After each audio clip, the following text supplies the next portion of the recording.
नमस्कार। आप सभी का हमारे चैनल जय गुरुदेव उत्तराखंड में हार्दिक स्वागत है। आज के लिए जो आप सभी के लिए विषय लेके आए हैं वह बहुत ही महत्वपूर्ण है, जीवन में उतारने के लायक है। आप अपने जीवन को बेहतर से उत्तम आसानी से बना सकते हैं। तो आज का विषय है ब्रह्म मुहूर्त में उठने के, जागने के और ब्रह्म मुहूर्त को समझने के फायदे। आप सभी जानते हैं कि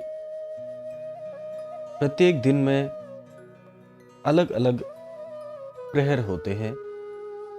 जिस प्रकार हम अपने जीवन में हर चीज का, हर समय का, हर बात का निर्धारण करते हैं, उसी प्रकार समय का निर्धारण करना भी परम आवश्यक है।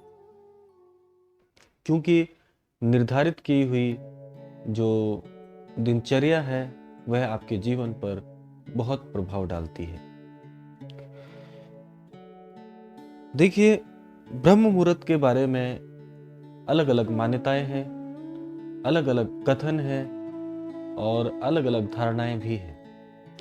लेकिन हमारे सनातन धर्म के अनुसार यदि ब्रह्म मुहूर्त का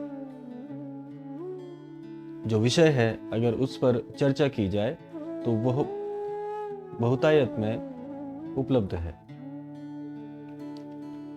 देखिए, आपको बहुत ही सरल शब्दों में इसका उत्तर प्राप्त होगा।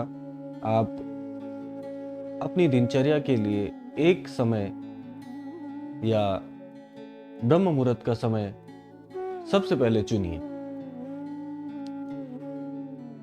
क्योंकि इस समय में प्रकृति आपको कुछ ऐसी शक्तियों से रूबरू कराती है जिनसे आपके जीवन में एक नई ऊर्जा, एक नई गति आपको प्राप्त होती है।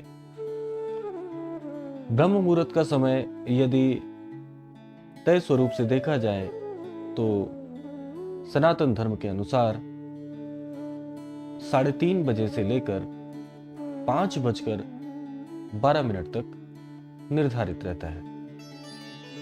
ऐसा इसलिए भी है क्योंकि हम जानते हैं कि हमारी पृथ्वी जो है वह पूर्णतः गोलाकार है और ब्रह्म मुहूर्त का सबसे उचित समय तभी माना जाता है जब सूर्य की किरणें पृथ्वी पर एक सीधे अक्षांश पर, एक सीधी रेखा में पड़ती है।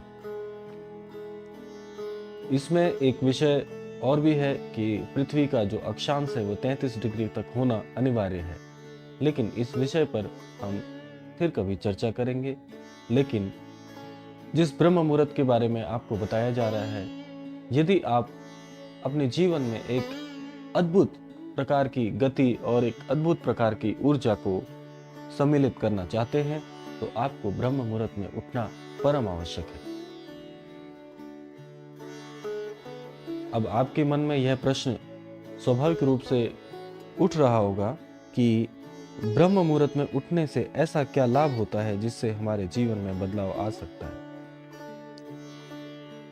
आपका यह प्रश्न बहुत ही स्वाभाविक भी है और बहुत ही उचित स्थिति में भी है, क्योंकि जब आप ब्रह्म मुहूर्त के समय में जागते हैं और कोई भी क्रिया करते हैं, चाहे वह ध्यान से संबंधित हो, चाहे वह आपकी कोई पूजा विधि हो या आप ईश्वर का सुमिरन करते हो, आप कुछ भी कार्य अपने मनोस्थिति और मन स्वरूप के आधार पर करते हो तो वह कार्य आपके जीवन का एक बहुत ही महत्वपूर्ण अंग बन जाता है, क्योंकि इस समय प्रकृति का पूरा नियंत्रण आपके ऊपर होता है।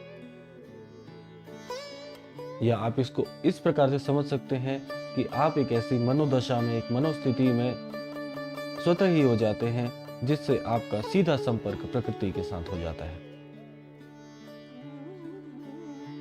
इस वक्त आपके द्वारा की गई कोई भी प्रार्थना, कोई भी कार्य सटीकता से होता है। उदाहरण के तौर पर यदि आप पूरे दिन में किसी भी समय अनुसार कोई भी प्रार्थना ईश्वर से करते हैं तो वह ईश्वर तक पहुंचने में कितना समय लेगी ये आप निर्धारित नहीं कर सकते हैं। लेकिन ब्रह्म मुहूर्त के दौरान आपके द्वारा की गई कोई भी प्रार्थना सटीकता से ईश्वर के पास या उस उच्च शक्ति के पास अवश्य पहुंचती है, क्योंकि उस वक्त जो दैविक शक्तियां होती हैं वो अपने पूरे प्रभाव पर होती हैं और वह आपकी प्रार्थनाओं को पूर्णतः स्वीकार करती हैं। तो आप सभी से मैं इस प्रक्रिया को या इस क्रिया को करने के लिए जरूर कहूंगा कि आप अपने जीवन में ब्रह्म मुहूर्त का जो समय है उसे अपने जीवन में अवश्य शामिल करें, क्योंकि उस वक्त ऐसी अद्भुत घटनाएं होती हैं जो आपकी दृष्टि से परे तो होती ही है, लेकिन आप उनका अनुभव स्वतः कर पाएंगे और इस विश्वास के साथ आप ब्रह्म मुहूर्त की शक्ति का अंदाजा खुद भी लगा पाएंगे। तो अपने शब्दों को इस विषय पर मैं अभी विराम देता हूं और आपसे अगले वीडियो में ज़रूर मिलता हूं। तो तब तक आप सभी अपना ध्यान रखें और यह वीडियो आपको कैसा लगा अवश्य कमेंट बॉक्स में बताएं। यदि इस विषय पर आप और विस्तृत जानकारी चाहते हैं तो कृपया कमेंट बॉक्स में अवश्य अपने शब्दों को प्रेषित करें।